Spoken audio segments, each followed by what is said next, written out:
Pemirsa, gempa bumi kuat mengguncang wilayah Nusa Tenggara Timur Sabtu dini hari. BMKG memutakhirkan kekuatan gempa menjadi magnitudo 7,7 dengan pusat berada di 30 km timur Laut Embai, Nagekeo pada kedalaman 15 km. Gempa terjadi pukul 4:58 waktu Indonesia Barat dan BMKG mengeluarkan peringatan dini tsunami untuk wilayah Nusa Tenggara Barat, Nusa Tenggara Timur, Sulawesi Selatan, dan juga Sulawesi Tenggara. Masyarakat di wilayah terdampak diminta tetap tenang, menjauhi pantai dan tepian sungai, serta mengikuti informasi resmi dari BMKG. Data tersebut merupakan pemutakhiran BMKG setelah sebelumnya gempa tercatat magnitudo 7,0.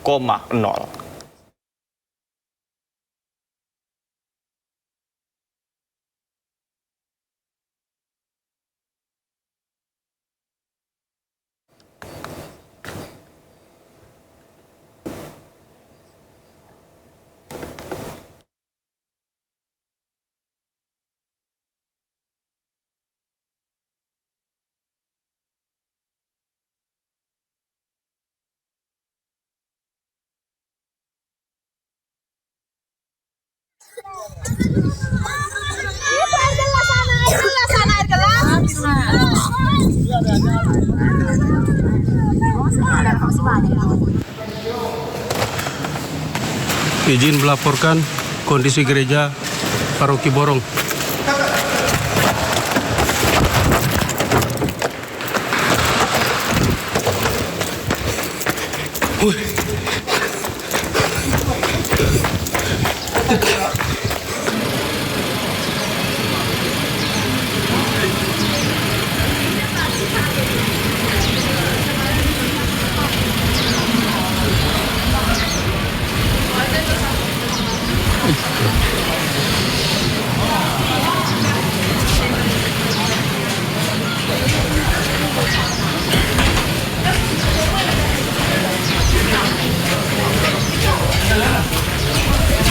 Ini Hotel Jayakarta. Kira-kira 10 menit yang lalu terjadi gempa yang sangat besar. Hotel Jayakarta bisa sehancur ini. Semua tamu udah pada keluar. Lagi di halaman depan.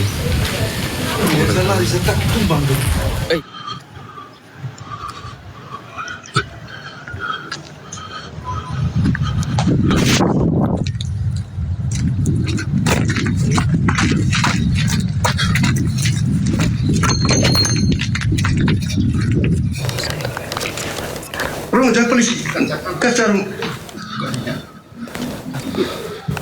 Aduh. Pemirsa, sebelumnya gempa yang mengguncang Nusa Tenggara Timur pada Sabtu dini hari disertai dengan adanya peringatan tsunami. Namun dari pihak BMKG tadi memberikan pembaruan informasi sekitar pukul 7 waktu Indonesia Barat, peringatan tsunami sudah resmi dicabut.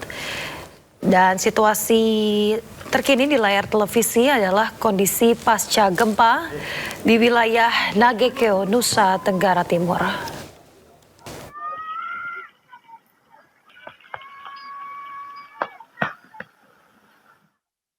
Jadi ini adalah mekanisme gempa yang diakibatkan oleh sesar naik busur belakang Flores ya, dan gempa 7,7. Jadi di belakang busur Flores ini ada potensi gempa dengan maksimum 7,8, 7,9. Hari ini sudah rilis 7,7. Jadi dari sejarah yang ada itu pernah terjadi tahun 1992 itu dengan magnitudo 7,5.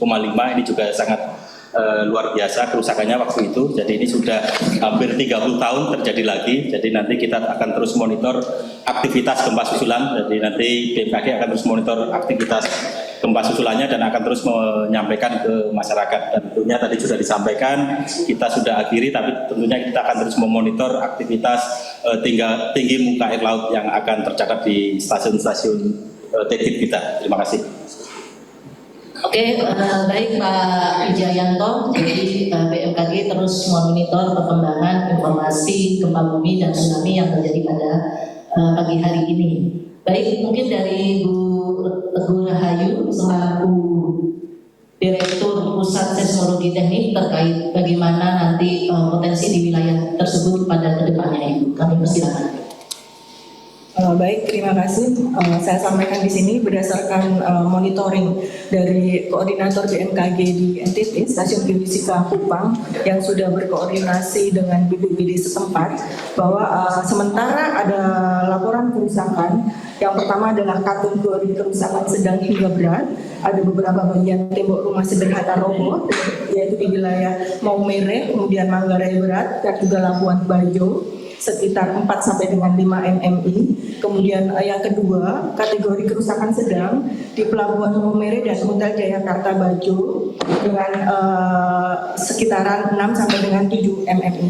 Kemudian BMKG akan melakukan survei ke lokasi terdampak dimulai hari ini oleh Stasiun Geofisika Kupang, dan nanti jika ada update atau berita terkini akan segera kita sampaikan. Terima kasih.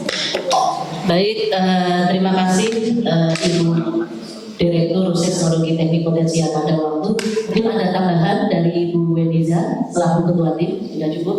Dan untuk update kerusakan kami persilakan Pak, perkembangan dari monitor BNPB dengan berkoordinasi dengan pemerintah daerah setempat bagaimana Bapak, karena ini menjadi pertanyaan masyarakat setelah terjadinya gempa bumi berpotensi tsunami di pagi hari. Kami persilakan kepada Bapak PLT Kepala Pusat Data Informasi BNPB Bencana, kami persilakan. Terima kasih Ibu, Ibu Deputi yang kami hormati dan rekan-rekan pejabat di lingkungan BMKG. Kami terima kasih buat konferensi pers ini. Kami mungkin hanya menambahkan beberapa hal. Yang pertama adalah bahwa prioritas BNPB saat ini adalah memastikan keselamatan masyarakat dan tentu mencegah korban tambahan akibat gempa, tsunami maupun gempa susulan dan bahaya ikutan. Kami menyampaikan melalui media ini bahwa masyarakat tetap tenang. Tadi apalagi Ibu Deputi sudah menyampaikan bahwa peringatan tsunami sudah dicabut. Namun kami menghimbau agar masyarakat tetap menjauhi pantai saat ini sebelum nanti benar-benar nanti ada peringatan lain dari BMKG. Dan juga kami menyampaikan himbauan agar masyarakat jangan dulu memasuki gedung, terutama gedung-gedung yang sudah melakukan, yang sudah retak, karena ini berpotensi bahaya ketika ada gempa susulan. BNPB kami tetap memantau dan melakukan integrasi informasi dengan BMKG, BPBD, pemerintah daerah, serta unsur terkait untuk mendapatkan gambaran dampak yang terus kami verifikasi. Hingga saat ini kaji cepat sudah dilakukan sehingga jumlah korban, kerusakan dan kondisi fasilitas kesehatan maupun gedung-gedung yang lain akan kami sampaikan nanti begitu kami mendapatkan informasi dari tingkat bawah. Itu mungkin dari kami sedikit tambahan dari informasi yang sudah disampaikan oleh dari BMKG. Saya kembalikan ke moderator. Terima kasih. Oke, terima kasih Bapak PLT Kepala Pusat Data Informasi dan Komunikasi Kebencanaan Bapak Berton. Jadi teman-teman BNPB terus memonitor dan update kerusakan ya Bapak. Kami mengucapkan terima kasih atas dukungan BNPB dan beserta jajarannya, karena gempa ini berpotensi tsunami yang menyebabkan terjadinya beberapa kerusakan ya Ibu Deputi Bidang Geofisika. Mungkin dari teman-teman daerah, Kepala UPT dan Kepala Balai Besar Wilayah, karena di BMKG juga terdapat beberapa stasiun UPT dan Balai Besar. Kami persilakan teman-teman di daerah bagaimana langkah-langkah selanjutnya. Sembari menunggu paralel pertanyaan di ruang Zoom. Kalau tidak ada, kami lanjutkan. Ada pertanyaan di ruang BMKG Pusat. Ya, silakan. Dari mana medianya? Saya juga dari TV One. Izin apakah dari BMKG ini mencatat atau memperkirakan ke depannya akan terjadi arus lagi atau gempa susulan dalam waktu dekat? Oke, silakan Ibu di bidang geofisika. Gempa susulan. Ya, seperti tadi sudah disampaikan, kami akan terus update terkait info, termasuk terkait info gempa susulan, karena sampai saat ini sendiri sudah terjadi 37 gempa susulan. Dan tadi terima kasih dari BNPB Pak Berton, tadi juga sudah disampaikan apalagi banyak bangunan yang rusak, supaya masyarakat jangan dulu memasuki bangunan rumah atau gedung, karena itu akan sangat berbahaya karena gempa susulan masih terjadi.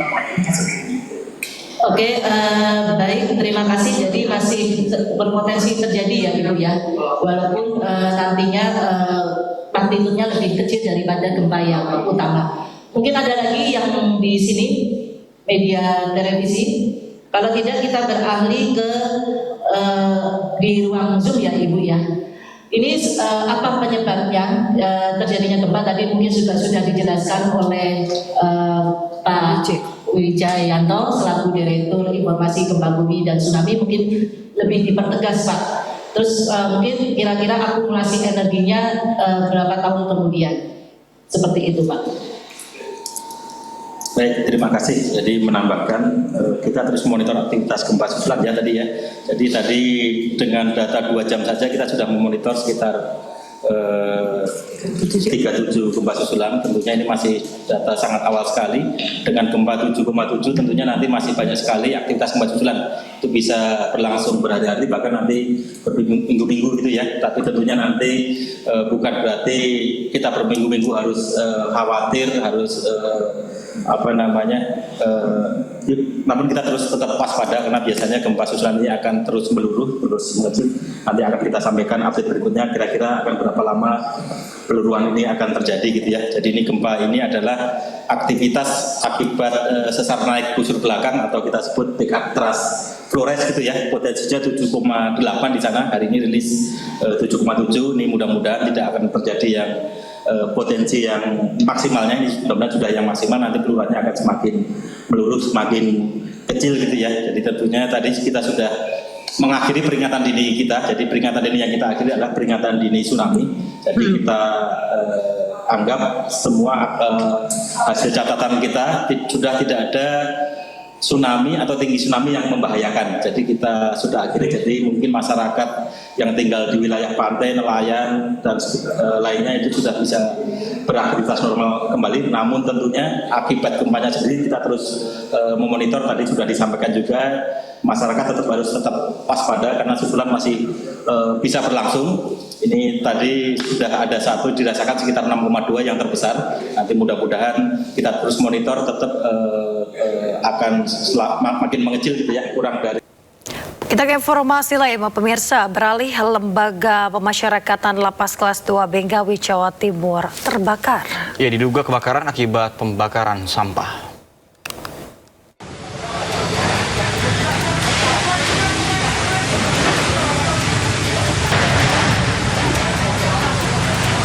Petugas pemadam kebakaran dan TNI Polri dibantu warga berjibaku memadamkan api yang membakar Lapas Kelas 2B Ngawi di Jalan Yusudarso, Kota Ngawi, Jawa Timur.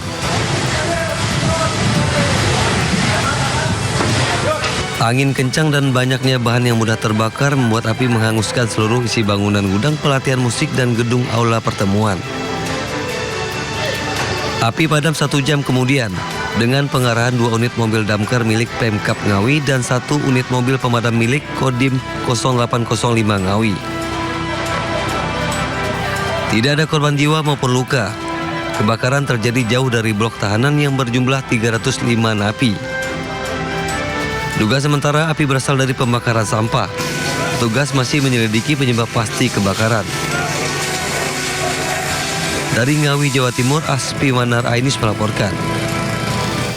Pemirsa, hari keempat kebakaran hebat di tempat pembuangan akhir Ciniru, Kabupaten Kuningan, Jawa Barat. Sebaran titik api hampir menyelimuti seluruh kawasan. Ya, masih banyak terdapat titik dengan suhu di atas 80 derajat Celcius. Memasuki hari keempat, kebakaran hebat melanda tempat pembuangan akhir sampah Ciniru, Kabupaten Kuningan, Jawa Barat. Pantauan drone thermal BPBD Jawa Barat menunjukkan bahwa sebaran api hampir menutupi seluruh kawasan dengan suhu di atas 80 derajat Celcius. Meskipun sejumlah titik api mulai mereda, gumpalan asap tebal masih terlihat membumbung dan juga menyebar ke sekitar lokasi. Kondisi ini menyulitkan petugas untuk memadamkan api, terutama karena keterbatasan akses dan peralatan serta sumber air yang terbatas. Asap pekat juga membuat petugas beresiko mengalami gangguan pernafasan.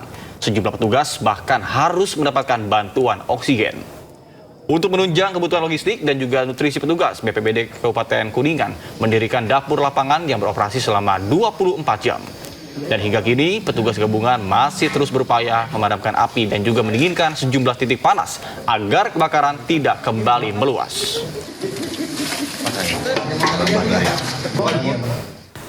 Pemirsa, kebakaran melanda rumah warga di Kecamatan Bogor Selatan, Kota Bogor, Jawa Barat.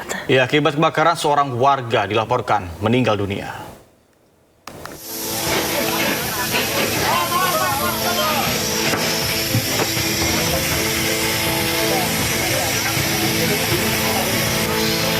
Sebuah rumah terbakar di Jalan Layung Sari, Kecamatan Bogor Selatan, Kota Bogor, Jawa Barat. Banyaknya bahan mudah terbakar membuat api cepat membesar dan nyaris merembet ke rumah lain. Petugas mengerahkan 5 unit damkar ke lokasi. Setelah 1,5 jam, api berhasil dipadamkan.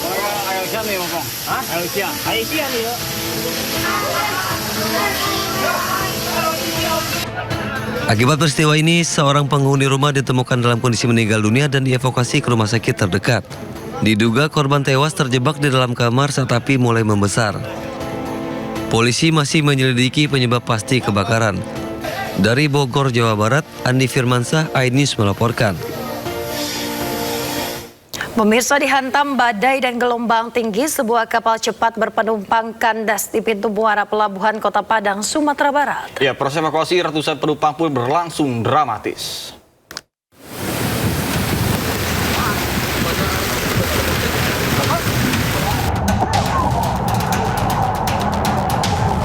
Dihantam badai dan gelombang tinggi, kapal Mentawai Fest yang membawa 250 penumpang dari Kepulauan Mentawai menuju Kota Padang kandas di pintu muara pelabuhan Muara Padang, Sumatera Barat.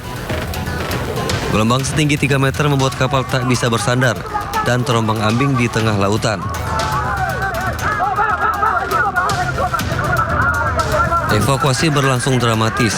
Tugas gabungan dibantu nelayan dan warga mengevakuasi kapal dengan cara menariknya menggunakan tali dari dok dermaga. Penarikan dilakukan dengan bantuan kapal motor lain dan tenaga manusia. Setelah 6 jam, akhirnya seluruh penumpang berhasil dievakuasi dengan selamat.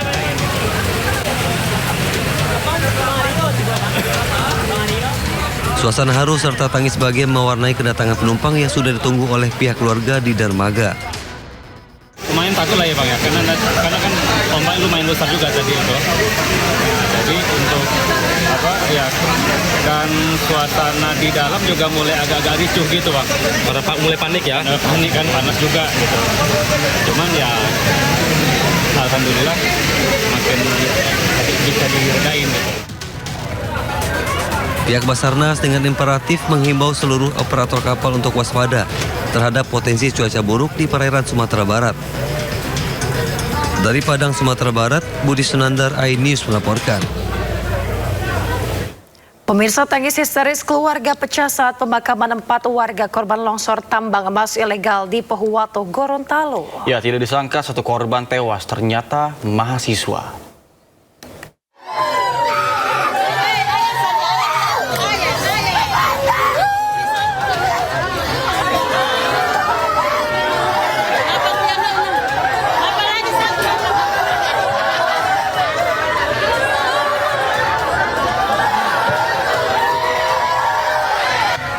Empat korban tertimbun longsor dievakuasi tengah malam serta sempat dilarikan ke Rumah Sakit Panua Pohuwato, Gorontalo sebelum diserahkan kepada keluarga. Keempat korban salah satunya masih berstatus mahasiswa.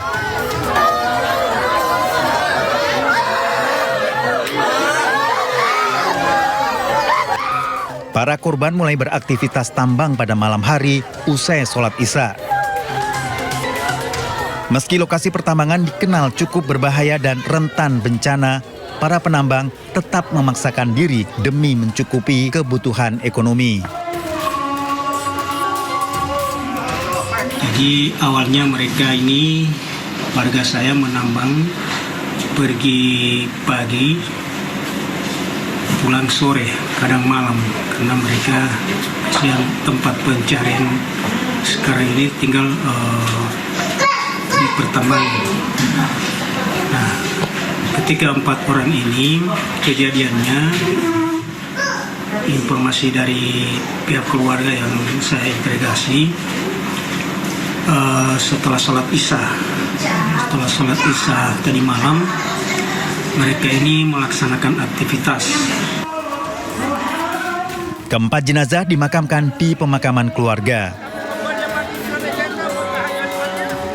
Dari Pohuwato, Gorontalo, Nur Faizila Hasan, iNews melaporkan. Pemirsa, pasca meledak dan terbakarnya dapur Satuan Pelayanan Pemenuhan Gizi di Desa Medali, Kecamatan Puri, Kabupaten Mojokerto, tim Inafis Polda Jatim datang ke lokasi untuk melakukan olah TKP.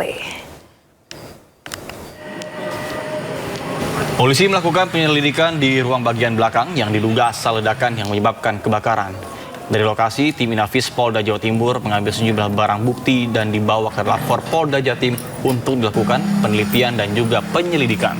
Kapolres Mojokerto AKBP Andi Yuda Pranata menjelaskan bahwa pihaknya telah membentuk tim dan masih melakukan penyelidikan kejadian ledakan di SPPG tersebut.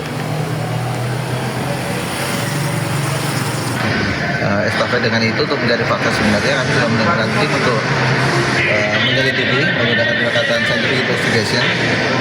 Kita tunggu nanti dari tim seperti apa hasilnya, penyebabnya. Namun info awal memang patut diduga sumbernya dari masalah gas. Kita ke informasi lain, pemirsa, 2 kelompok remaja terlibat tawuran di depan tol Pedati Jalan DI Panjaitan Jatinegara, Jakarta Timur, Sabtu dini hari.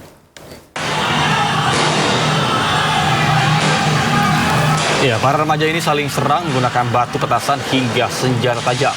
Akibat tawuran, arus lalu lintas sempat terhenti lantaran pengguna jalan khawatir menjadi korban salah sasaran. Belum diketahui penyebab pasti tawuran tersebut.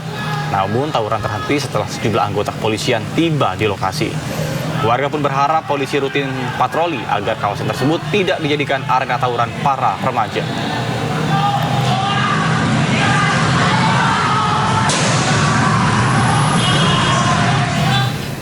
Pemirsa, kasus viralnya tantangan hafalan surat Al-Quran berhadiah miras masih ramai diperbincangkan warganet. Ya, kecaman ini pun masih berdatangan hingga kini terdapat laporan ke Polda Metro Jaya terkait dengan adanya dugaan pelecehan kitab suci umat Islam. Gua bayarin 1 botol. A2, sini bareng sama gua. A2, bareng sama gua.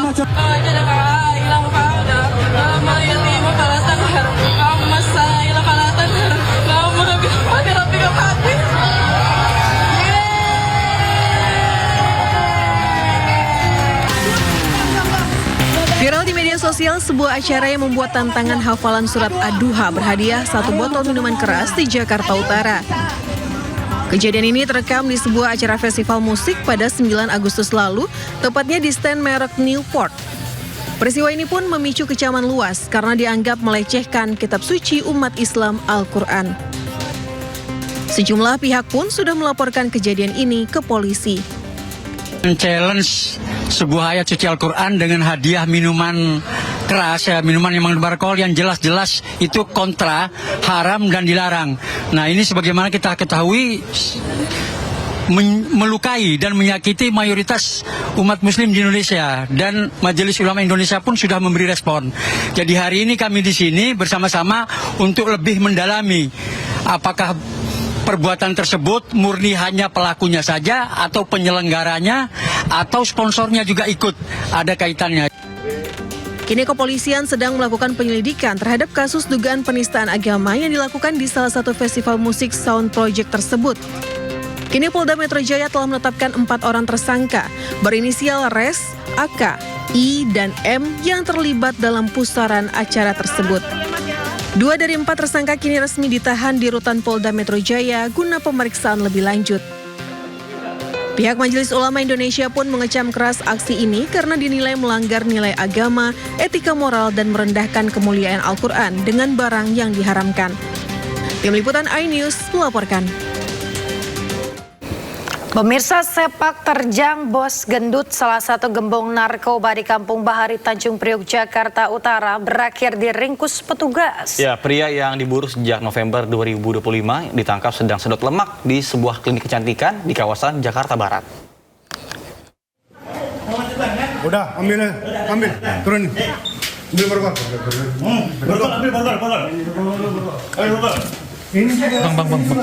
Muhammad Riwan alias Bos Gendut tak berkutik saat petugas BNN menangkapnya di ruang perawatan sebuah klinik kecantikan di kawasan Mangga Besar, Jakarta Barat.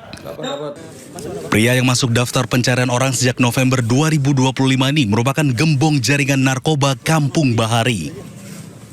Ia sempat buron setelah lolos dari penyergapan kasus kepemilikan 98 kg sabu. Dari hasil pemeriksaan Bos Gendut, BNN langsung mengembangkan penyelidikan dengan menggelar operasi gabungan di Kampung Bahari, Jakarta Utara. Ratusan personil menyisir permukiman dan menggerebek rumah yang diduga menjadi markas jaringan narkoba. Penggerebekan sempat diwarnai perlawanan hingga seorang anggota Polri terluka. BNN memastikan pengembangan kasus masih terus dilakukan untuk memburu jaringan lain dan memutus peredaran narkotika hingga ke akarnya. Dari Jakarta, Sofyan Firdaus, iNews melaporkan. Pemirsa, aksi kejar-kejaran mewarnai penggerebekan sarang narkoba di tengah permukiman padat Kota Medan. Ya, seorang pelaku nekat melompat dari lantai 2 rumah demi menghindari kejaran polisi.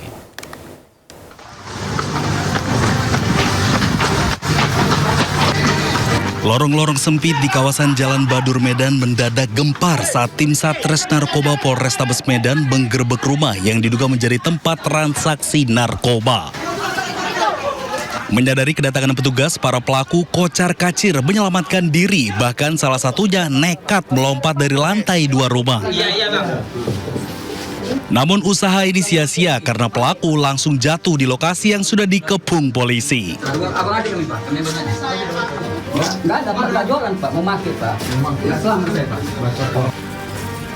Dalam operasi ini, polisi menangkap 3 orang terdiri dari 2 pria selaku kurir dengan pengguna serta 1 wanita yang berperan sebagai bandar. Ketiga tersangka kini menjalani pemeriksaan intensif untuk mengungkap jaringan yang lebih besar. Para pelaku juga dijerat dengan undang-undang tentang narkotika dengan ancaman hukuman lebih dari 5 tahun penjara. Dari Medan, Sumatera Utara, Adi Palapa Harahap, iNews melaporkan.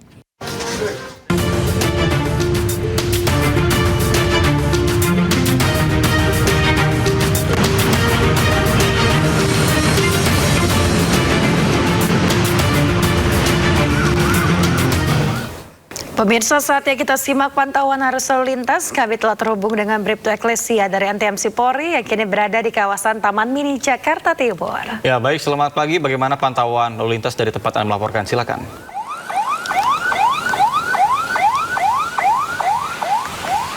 Baik, terima kasih Nata dan Jasmine. Selamat pagi pemirsa, bersama kami dari NTMC Korlantas Polri akan menginformasikan situasi arus lalu lintas langsung dari kawasan Simpang Taman Mini, Jakarta Timur. Dapat kita lihat bersama situasi arus lalu lintas di hari weekend ini tampak cukup ramai dari berbagai arahnya, yakni dari arah Kramajati yang akan menuju ke arah Cipayung maupun Pondok Gede, dan arah sebaliknya tampak cukup ramai dan tetap kondusif lancar. Perlambatan kecepatan kendaraan terjadi jelang antrean traffic light di kawasan ini.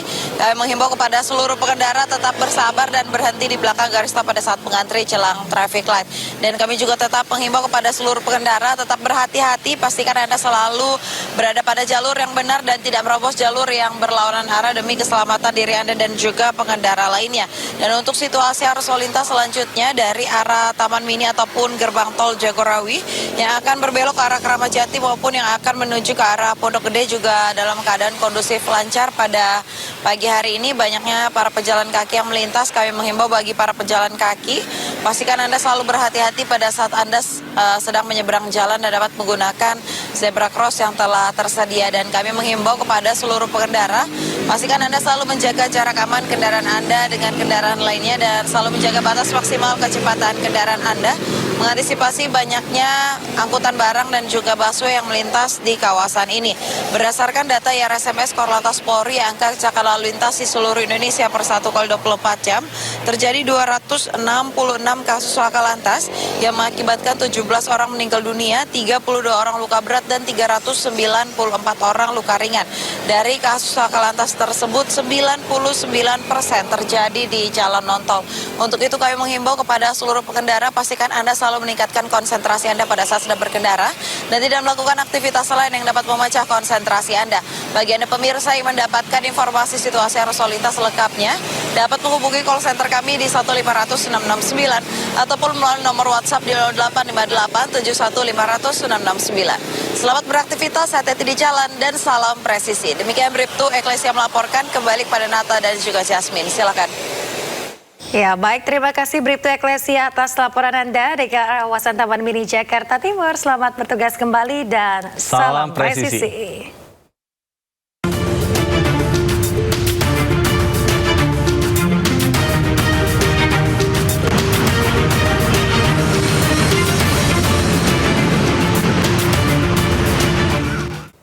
Pemirsa, sidang pra-peradilan jilid 4 yang dilakukan oleh Roy Suryo kembali digelar di Pengadilan Negeri Jakarta Selatan. Gugatan ini masih berfokus pada pengujian keabsahan status pencekalan Roy Suryo ke luar negeri oleh Polda Metro Jaya.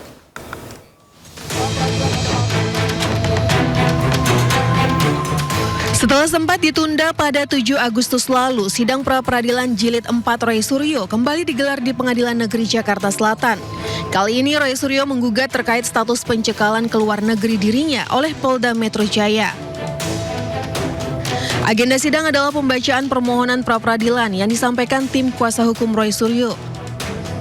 Dalam permohonannya, tim kuasa hukum Roy menyatakan pencekalan atas diri pemohon telah kadaluarsa dan tidak berlaku lagi. Sidang yang juga dihadiri oleh tim Bitkum Polda Metro Jaya selaku termohon berlangsung kurang lebih selama 1 jam. 2 atau 3 hal. Pertama soal pencekalan.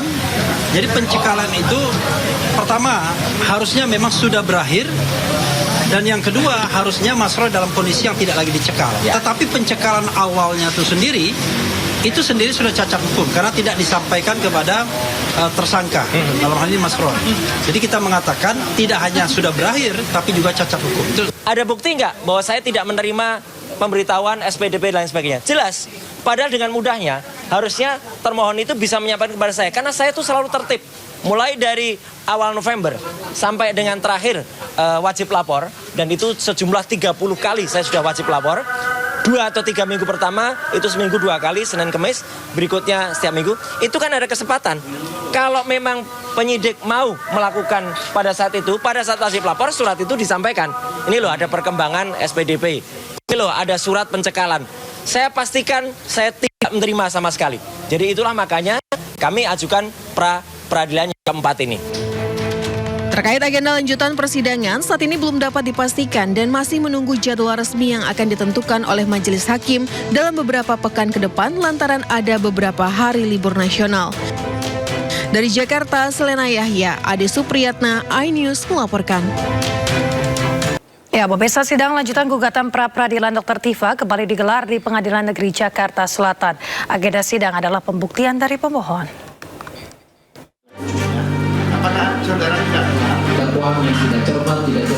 Pengadilan Negeri Jakarta Selatan kembali menggelar sidang lanjutan gugatan pra-peradilan yang diajukan oleh Tifauzia Tiasoma atau Dr. Tifa Jumat siang.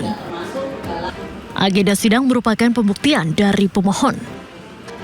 Dalam sidang kali ini, tim Dr. Tifa menghadirkan sejumlah bukti.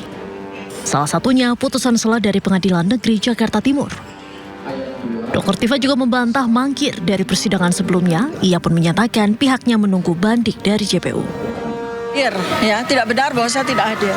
Saya ada di pada tempat tersebut, tetapi Anda semua juga bisa melihat melalui live streaming yang dilakukan oleh Pengadilan Negeri Jakarta Timur bahwa persidangan boleh dikata tidak jadi dilakukan.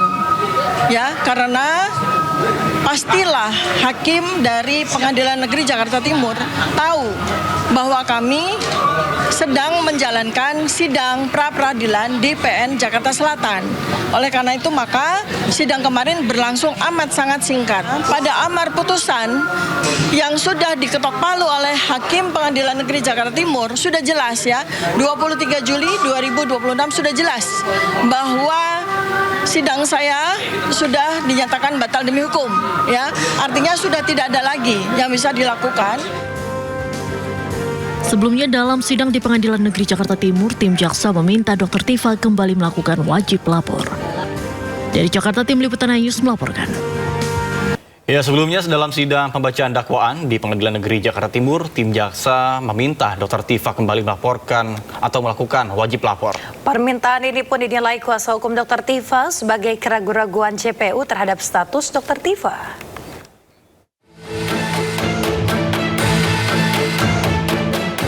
Sidang pembacaan dakwaan Dr. Tifa yang digelar di Pengadilan Negeri Jakarta Timur ditunda hingga 27 Agustus 2026. Penundaan dilakukan karena Dr. Tifa tidak hadir di persidangan. Sebelum sidang ditutup, Jaksa Penuntut Umum meminta Majelis Hakim mewajibkan Dr. Tifa melakukan wajib lapor. Namun hal itu dinilai kuasa hukum Dr. Tifa mencerminkan keraguan-raguan tim jaksa atas status Dr. Tifa. Panggil kembali akan kami panggil kembali untuk kesempatan berikutnya. Namun sebelum sidang ditutup, kami ingin menyampaikan untuk melakukan permohonan mewajibkan terdakwa melakukan wajib lapor kembali kepada kami majelis, karena menghadirkan terdakwa pada persidangan juga merupakan salah satu tugas dari penuntut umum, dan pada saat dilakukan penyerahan tersangka dan barang bukti, terdakwa ini sepakat untuk kooperatif, dan salah satu nilai kooperatifnya adalah untuk dipanggil apabila ada wajib lapor. Demikian majelis. Maaf Tuan. Ya, nanti seperti yang sudah saya sampaikan masih ada kesempatan memanggil. Nanti berikutnya kita tetapkan begitu ya. Begitu ya Pak ya. Mohon maaf ya Pak ya, karena di sini terdakwa belum hadir, penasihat hukum belum mewakili gitu ya, belum mendampingi. Enggak, kita nanggapi begini aja. Dikatakan Enggak usah Pak ya. Kalau memang wajib lapor kembali berarti statusnya tersangka. Saya belum menetapkan kalau wajib lapor kembali. Jadi dipanggil terlebih dahulu untuk persidangan hari Kamis tanggal 27 Agustus 2026. Begitu ya. Karena ada pukul 09.00 gitu ya. Ya, sidang selesai ditutup. Majelis Hakim pun belum menyanggupi permintaan jaksa terkait wajib lapor Dr. Tifa. Selanjutnya sidang akan kembali digelar pada Kamis 27 Agustus 2026 mendatang. Dari Jakarta, tim Liputan News melaporkan. Pemirsa, Presiden Prabowo Subianto menyampaikan pidato rancangan anggaran pendapatan belanja negara atau RAPBN tahun 2027 beserta nota keuangan dalam rapat paripurna DPR RI pada Jumat siang. Penyampaian ini berlangsung dalam rangkaian agenda kenegaraan menjelang HUT RI ke-81. Pemirsa, penyampaian nota keuangan dan RAPBN 2027 ini memberikan gambaran mengenai arah anggaran pemerintahan Prabowo Gibran pada tahun ketiga. Prabowo menyebut RAPBN 2027 fokus pada 8 program kerja prioritas nasional. Rancangan anggaran belanja negara tahun 2027 naik sebesar 254,5 triliun dari APBN 2026, yakni menjadi 4.097,2 triliun rupiah. Pertumbuhan ekonomi tahun 2027 ditargetkan mencapai 6%, naik dari yang sebelumnya 5,4%. Kemudian tingkat kemiskinan serta tingkat pengangguran terbuka ditargetkan turun pada 2027.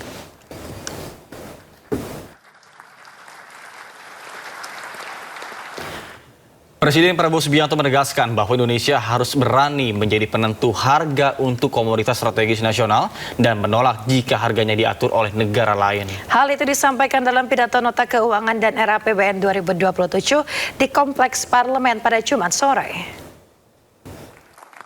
Saya tidak mengerti di mana diajarkan ilmu ekonomi semacam ini. Kitanya punya barang, orang lain menentukan harganya. Saya bertanya kepada wakil-wakil rakyat, mau kita teruskan situasi seperti ini?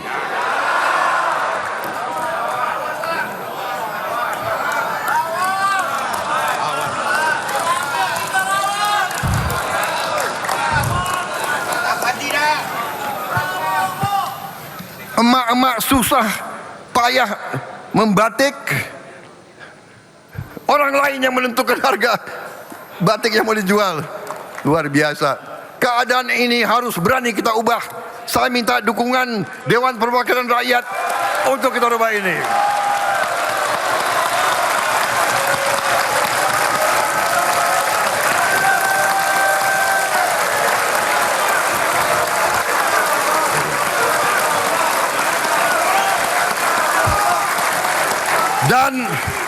Dan saya katakan di sini, saya yakin saudara-saudara mendukung saya.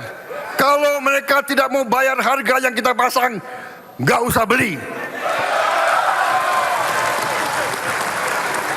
Lebih baik komoditas itu, nikel itu, timah itu, emas itu, semuanya biar di tanah untuk anak cucu kita.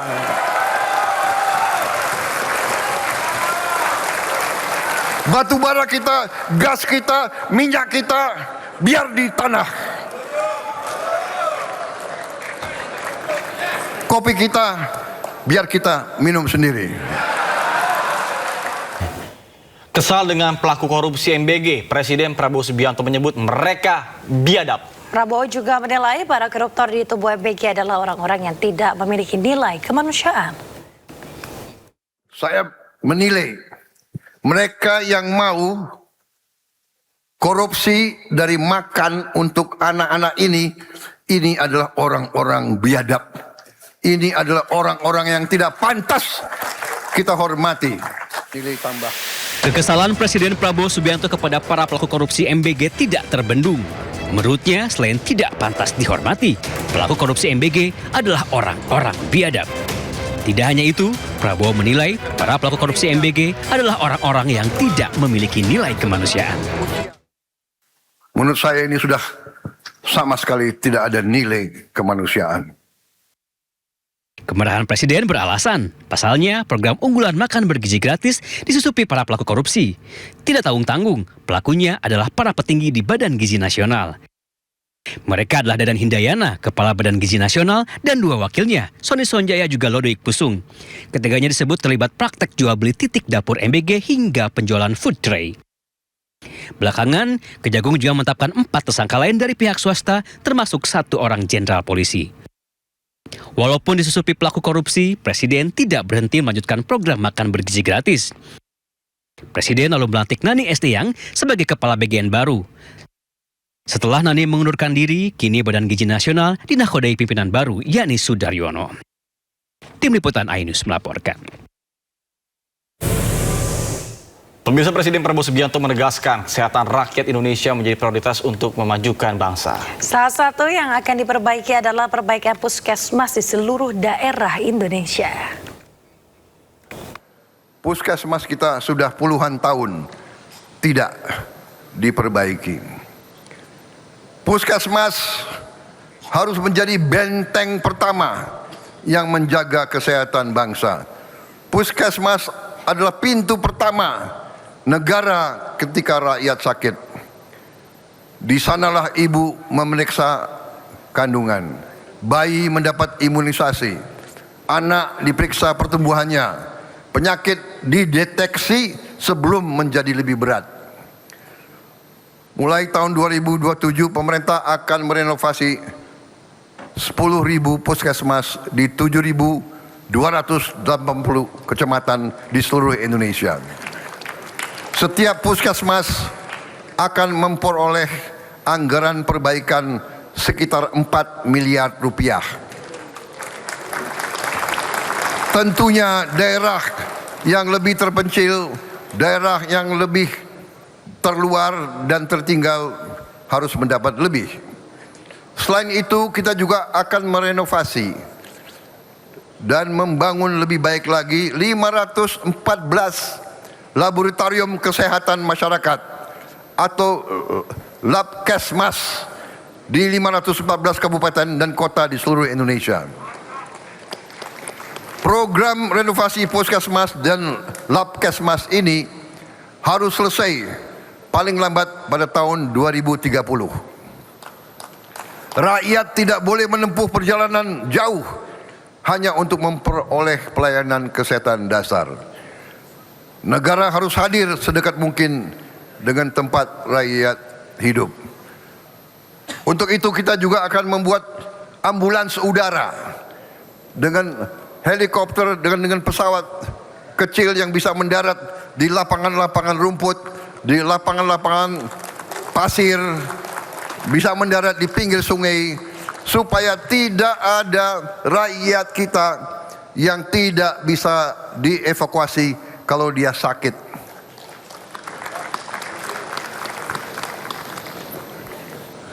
Saya mendapat laporan banyak ibu-ibu yang meninggal karena harus menempuh jalan 7 jam sampai 9 jam pada saat melahirkan. Pada saat sudah waktu mau pecah harus 9 jam karena tidak ada jalan yang baik, karena jembatan tidak bagus. Akhirnya banyak ibu-ibu meninggal di daerah-daerah yang tidak jauh dari ibu kota. Untuk itu kita harus mencari terobosan inovatif. Salah satu jalan adalah ambulans udara, bahkan nanti juga tim dokter terbang. Kalau perlu, dokter yang terbang ke tempat rakyat sakit keras atau menghadapi bencana. Saudara kalian,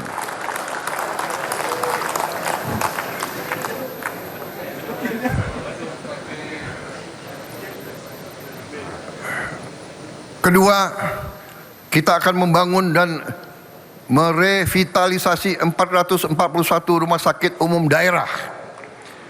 Setiap dari 514 kabupaten dan kota kita harus memiliki rumah sakit yang canggih yang bisa menyelamatkan rakyat secepat mungkin.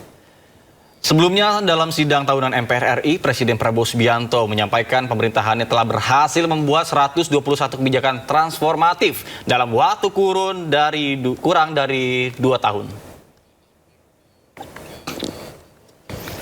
Pemirsa, dalam pidatonya pagi kemarin di Kompleks Parlemen Senayan, Jakarta, Presiden Prabowo Subianto menjabarkan kinerja pemerintahannya. Prabowo menyebut telah berhasil mengatasi masalah yang selama puluhan tahun tidak terselesaikan melalui keputusan yang berani dan melahirkan 121 kebijakan transformatif. Di antaranya melakukan swasembada pangan, program makan bergizi gratis, turunnya harga pupuk, peningkatan pertumbuhan ekonomi, nilai investasi yang terus meningkat, pembenahan BUMN hingga kenaikan gaji hakim. Para mantan ketua, para wakil ketua dan para penasihat khusus presiden, Jaksa Agung. Ya, Presiden Prabowo Subianto juga mengatakan realisasi investasi Indonesia tahun ini meningkat dari tahun lalu, yakni sebesar 1.010 triliun rupiah dengan 1,4 juta lapangan kerja baru. Ekonomi Indonesia pada kuartal pertama tahun ini tumbuh 5,61%, tertinggi dalam 13 tahun terakhir. Alhamdulillah, karena kerja keras kita, karena kepercayaan rakyat kepada pemerintah, di tengah ketidakpastian global, investasi tetap tumbuh. Sepanjang 2025, realisasi investasi mencapai 1.931 triliun rupiah dan telah menciptakan lebih dari 2,7 juta lapangan kerja.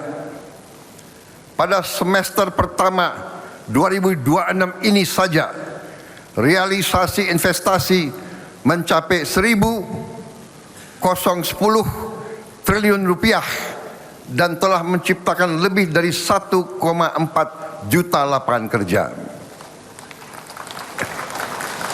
Ekonomi kita pada kuartal pertama tahun 2026 tumbuh 5,61% dan pada semester pertama tahun 2026 tumbuh 5,45%. Ini adalah pertumbuhan kuartal pertama dan pertumbuhan semester pertama tertinggi dalam 13 tahun terakhir ini. Dengan kebijakan-kebijakan yang tepat, yang rasional, yang menggunakan akal sehat, saya yakin pertumbuhan ekonomi kita di akhir tahun ini bisa mencapai angka 6%. Tetapi saya tegaskan di hadapan majelis ini, bagi saya pertumbuhan dan investasi bukan tujuan akhir. Tujuan kita adalah kesejahteraan rakyat kita. Ya, sementara itu Ketua MPR Ahmad Muzani menekankan posisi non-blok Indonesia dan juga keterlibatan Indonesia dalam menciptakan perdamaian dunia. Ketua MPR juga menggaungkan dukungan Indonesia untuk kemerdekaan Palestina. Indonesia berkewajiban ikut melaksanakan ketertiban dunia yang berdasarkan kemerdekaan, perdamaian abadi, dan keadilan sosial. Karena itu, politik luar negeri bebas aktif berarti bebas menentukan pendirian berdasarkan kepentingan nasional, tidak berpihak kepada salah satu blok manapun. Indonesia harus tetap konsisten menolak perang sebagai cara menyelesaikan perselisihan antar negara. Dalam bahasa yang sederhana, sering disampaikan oleh Presiden Prabowo, 1000 kawan terlalu sedikit, 1 musuh terlalu banyak.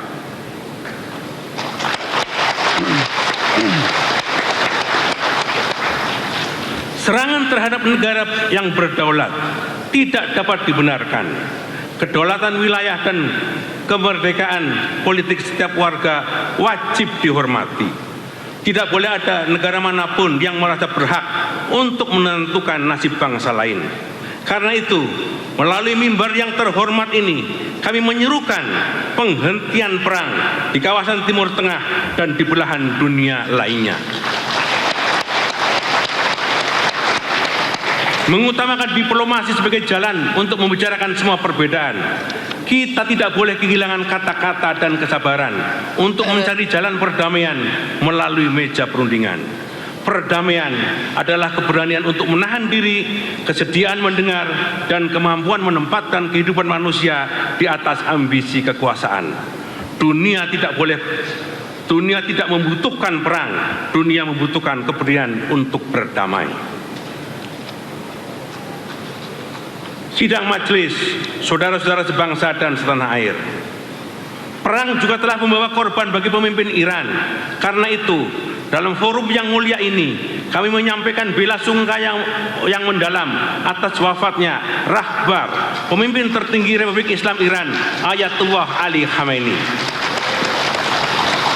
Perkenankan pula kami menyampaikan bela sungkawa dan simpati yang setulus-tulusnya atas wafatnya Emir Qatar, Sheikh Hamid bin Khalifa Al Thani.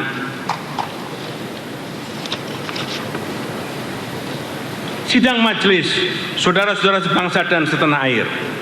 Dalam persoalan Palestina, sikap Indonesia tidak pernah berubah dan tidak pernah bergeser. Dukungan atas perjuangan Palestina bukanlah permusuhan terhadap satu agama atau bangsa. Dukungan terhadap perjuangan Palestina dan kemerdekaan Palestina berakar pada sejarah perjuangan bangsa dan konstitusi. Bangsa Indonesia mengalami sendiri pahitnya penjajahan perang. Karena itulah kita tidak dapat berdiam diri ketika bangsa lain masih hidup di bawah pendudukan dan kekerasan. Kita mendukung hak rakyat Palestina untuk merdeka, berdaulat, dan hidup secara bermartabat di tanah airnya sendiri. Rakyat dan bangsa Indonesia akan terus berdiri bersama rakyat Palestina. Ya, pemirsa, ada yang menarik dalam sidang tahunan yang digelar pada hari ini. Ya, kemarin Presiden Prabowo mengundang 8 tamu spesial ke gedung MPR DPR. Hadir bersama kita. Ya, pemirsa, Kristina. Presiden Prabowo Subianto mengundang 8 orang dari berbagai elemen masyarakat untuk menghadiri sidang tahunan MPR RI serta sidang bersama DPR dan DPD RI. Beberapa tamu diantaranya adalah anak-anak dari sejumlah daerah seperti Christine Below. Tak hanya itu, Presiden juga mengundang Rizky, siswa sekolah rakyat yang terus berjuang mengejar cita-cita di tengah keterbatasan. Mengayuh sepeda puluhan kilometer sambil membawa. Informasi lainnya, pemirsa, Menteri Hukum Supratman Andi Aktas mendukung putusan MK tentang pasal penghinaan Presiden dan Wakil Presiden. Ya, menurut Supratman, putusan MK tersebut memberikan kepastian hukum terkait pidana yang menyangkut harkat dan martabat Presiden maupun Wakil Presiden.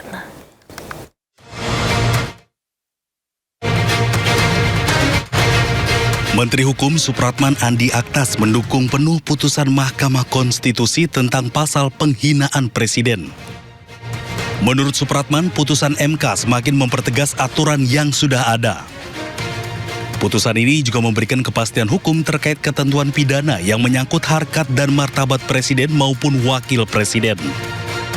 Hal itu disampaikan Supratman saat menghadiri sidang tahunan MPR dan sidang bersama DPR DPD RI di Kompleks Parlemen.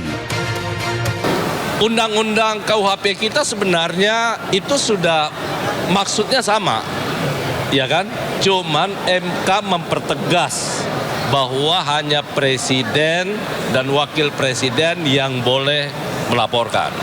Sebenarnya tidak jauh berbeda, hanya lebih mempertegas dari apa yang diatur di KUHP sebelumnya. Malah bagus, kita dukung.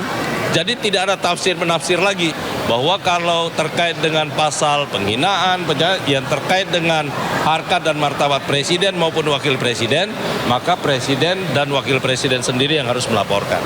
Saya rasa clear kok putusan MK-nya. MK sebelumnya memutuskan dugaan tindak pidana penghinaan hanya bisa diproses secara hukum jika dilaporkan langsung oleh presiden dan wakil presiden. Hal itu ditegaskan oleh MK lewat putusan yang menguji Undang-Undang Nomor 20 Tahun 2025 tentang Kitab Undang-Undang Hukum Pidana. Dari Jakarta, Amri Narida, Hoirudin Ayus melaporkan. Pemirsa, Menteri Keuangan RI Purbayudi Sadewa menepis anggapan bahwa pemerintah memburu pengusaha kontrakan terkait dengan pajak penghasilan. Ya, menurutnya terkait pajak kontrakan adalah perlakuan pemungutan pajak penghasilan biasa. Pajak kontrakan itu nggak ada, Pak? Nggak ada secara khusus kita akan ngejar kontrakan gitu. Biasa aja, bisa siswa. Ya. Tapi kan normalnya kalau ada income ya bayar pajak. Itu kan biasa. Cuman kalau kita akan ngejar kontrakan, nggak ada perintah seperti itu. Jadi bukan pajak baru. Dan Pemirsa, Partai Perindo sukses menggelar bimbingan teknis bagi para kader muda dan saksi di Jakarta Barat. Acara ini juga menjadi langkah dalam mempersiapkan verifikasi partai politik sekaligus mengakomodasi keterlibatan anak muda untuk dapat memberikan kontribusi nyata bagi masyarakat.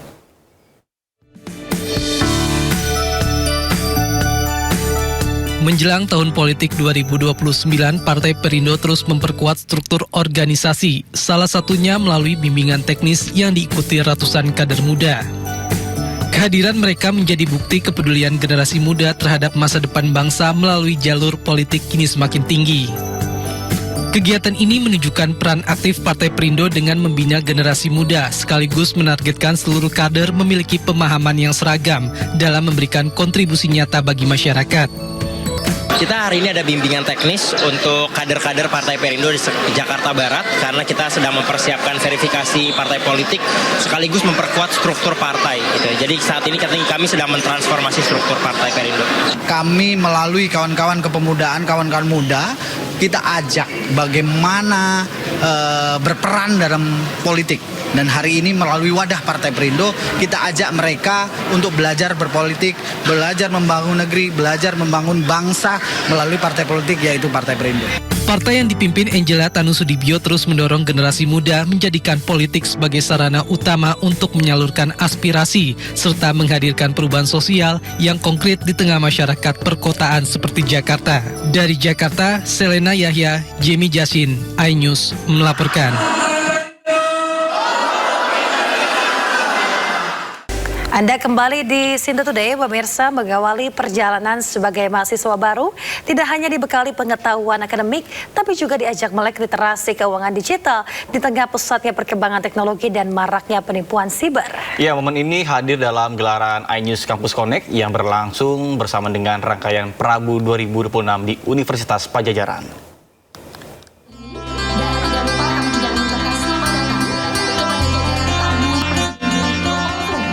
Ribuan mahasiswa baru Universitas Padjadjaran mengikuti rangkaian kegiatan penyambutan mahasiswa baru. Di tengah antusiasme memulai dunia perkuliahan, mereka juga mendapat edukasi tentang pentingnya literasi digital dan keuangan. Ada 3 hal yang paling penting. Pertama adalah jaga terus kerahasiaan data pribadi, jangan sembarang berikan PIN, password, OTP. Yang kedua, kritis dan waspada terhadap semua transaksi finansial ya. Kalau ada yang aneh-aneh, terima terus jangan langsung diklik ya. Ada hal-hal yang penipuan-penipuan kelihatannya seperti itu, jangan langsung dilakukan seperti itu. Dan ketiga, pahami hak dan kewajiban kita sebagai konsumen. Itu yang paling penting. Melalui program OVO Fintech Academy, OVO mengaku terus bekerja sama dengan sejumlah kampus untuk memberikan edukasi keuangan digital khususnya bagi generasi muda. Kita semua tahu bahwa inklusi kita lebih tinggi dibandingkan literasinya. Karena itu ini merupakan salah satu bentuk dari kontribusi OVO. Ini kan bagian dari apa yang kami sebut sebagai OVO Fintech Academy. Jadi kami bekerja sama dengan banyak kampus untuk terus berusaha meningkatkan literasi keuangan kita. Tak hanya soal keamanan transaksi, edukasi juga menyentuh ancaman yang kini menjadi perhatian serius di kalangan generasi muda, yakni judi online. OVO menyatakan terus melakukan upaya pemberantasan judi online melalui kampanye Gebuk Judol. Pihak OVO menyebut telah menutup puluhan ribu akun yang terindikasi berkaitan dengan judi online, serta memblokir transaksi yang dicurigai memiliki keterkaitan dengan aktivitas tersebut. Di era digital dan kecerdasan buatan yang terus berkembang, mahasiswa baru Unpad diharapkan tak hanya menjadi pengguna teknologi, namun juga mampu memanfaatkannya secara bijak dan bertanggung jawab. Dari Sumedang, Jawa Barat, Naura Syafika, Dila Aulia, News melaporkan. Pemirsa, suasana meriah gerak jalan HUT Kemerdekaan RI ke-81 di Kota Bau-Bau, Sulawesi Tenggara mendadak berubah tegang. Ya, 2 kelompok Karang Taruna terlibat bentrok di tengah jalan, diduga dipicu saling sindir saat meneriakkan yel-yel.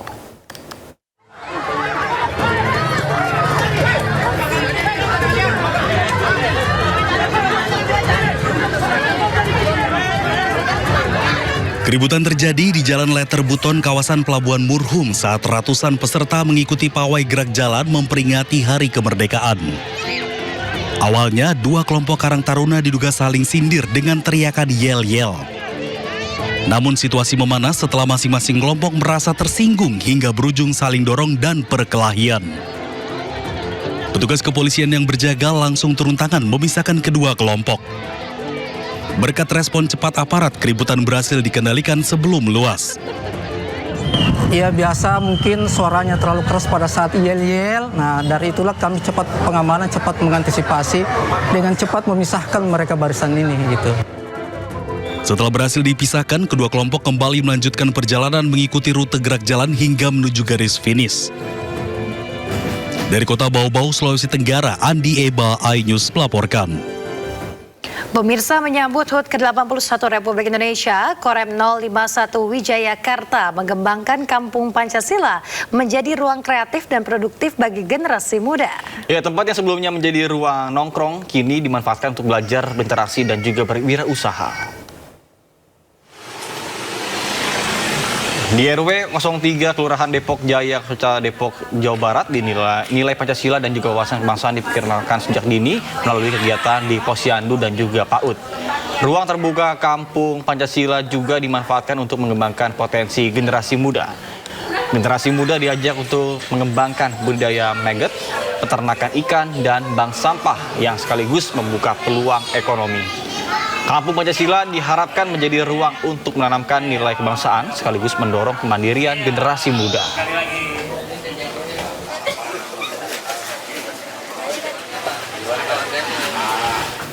Pemirsa, langit Jakarta akan semarak oleh atraksi puluhan pesawat canggih TNI Angkatan Udara memperingati hari ulang tahun RI ke-81. Lalu seperti apa persiapannya, dan berikut liputan Juan Guardiola dari Lanut Halim Perdana Kusuma.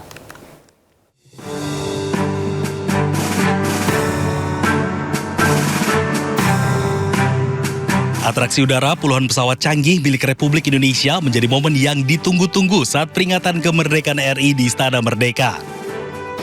Dan di tahun ini, di usia ke-81, TNI Angkatan Udara kembali memamerkan alutsista kebanggaan di langit Jakarta.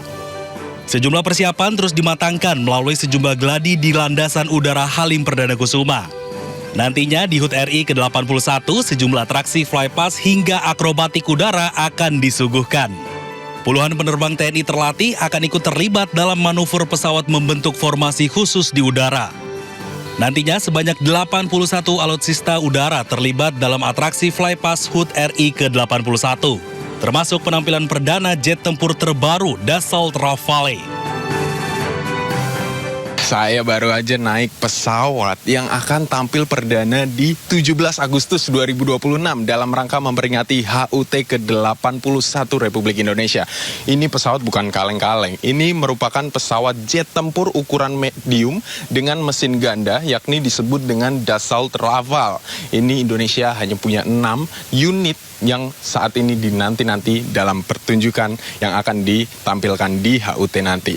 Dan ini merupakan teknologi canggih karena merupakan pesawat jet tempur berukuran medium yang memiliki mesin ganda, tentu dilengkapi dengan persenjataan, kemudian ada juga navigasi dan teknologi yang luar biasa karena memang pesawat ini baru saja datang belum lama dan akan tampil perdana di HUT nanti. Dan ini merupakan tipe pesawat yang double seat atau ada 2 kru yang akan naik pesawat ini. Sementara yang satu situ yang di sebelah kanan saya ini merupakan pesawat Dassault Rafale yang sama tetapi memiliki 1 seat yang hanya digunakan oleh penerbang 1 orang saja.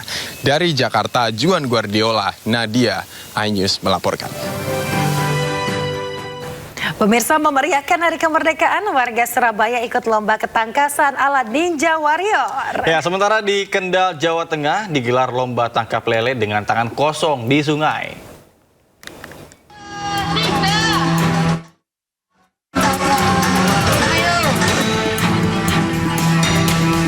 Bergelantungan di tali flying fox hingga berjalan di atas tongkat bambu di sungai, warga Surabaya antusias ikut lomba Agustusan yang berbeda dari biasanya. Peserta juga harus lewati ban bekas yang mengapung, gelantungan di pelepah pisang, hingga kayu sepeda di jembatan papan. Dalam lomba acara Ninja Warrior yang terkenal ini, peserta dituntut kecepatan dan keseimbangan tubuh mereka. Jika gagal, mereka harus basah kuyup karena tercebur ke sungai. Yang lebih menarik, peserta harus memakai kostum unik untuk lewati 5 rintangan berhadiah Rp300.000. Ini kostum hantu kali, bukan hantu rimba. Persiapannya berapa lama? Persiapannya 3 hari. 3 hari buat ini ya? Iya, 3 hari. Dari bahan apa aja nih? Ini dari bahan pertama apa ini? Kayu. Tembaknya dari holo sama suplek. Terus ini tali rafia.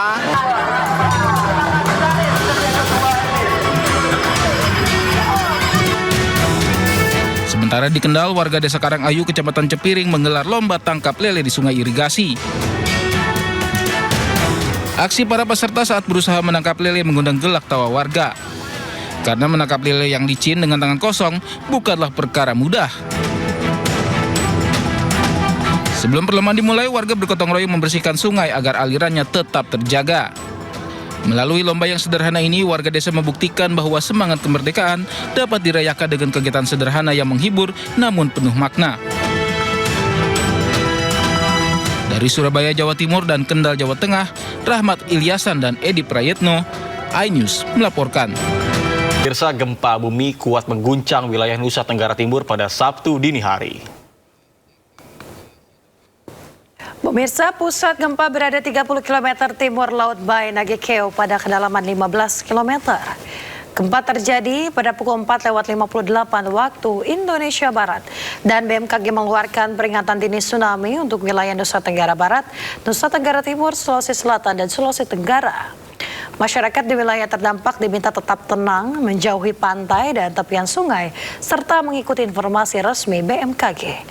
Informasi terkini BMKG peringatan tsunami telah dicabut pada pukul 7:30 waktu Indonesia Barat.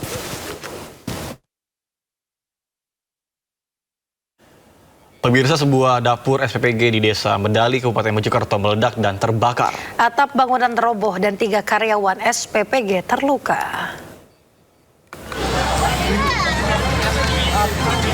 Kebakaran terjadi di SPPG Desa Medali, Kecamatan Puri, Kabupaten Mojokerto, Jawa Timur. Api terlihat di atap dan bangunan ambruk menimpa mobil SPPG yang terparkir. Sebelum terbakar, sempat terdengar suara ledakan dari dapur yang diduga berasal dari tabung gas LPG. 1 karyawan mengalami luka bakar dan 2 lainnya terluka ringan dievakuasi ke rumah sakit. Saat kejadian, ketiga korban sedang persiapan membuat menu MBG. 1 jam kemudian, api dapat dipadamkan. Api menjebur ke atas, wah gitu. Percikan api. Itu kira-kira penyebabnya apa tuh Pak? Katanya Pak? Katanya tadi menurut yang kerja sini, tabung LPG, tabung gas. Informasi yang kami dapat 3 orang. Kondisinya kemudian? 1 itu ada luka bakar sekitar 50%, sedangkan yang 2 luka ringan. Sementara itu, tim Inafis Polres Mojokerto yang datang ke lokasi langsung memasang garis polisi dan menutup dapur SPPG. Tim Inafis dan polisi melakukan penyelidikan. Dari Kabupaten Mojokerto, Jawa Timur, Solahuddin, iNews melaporkan.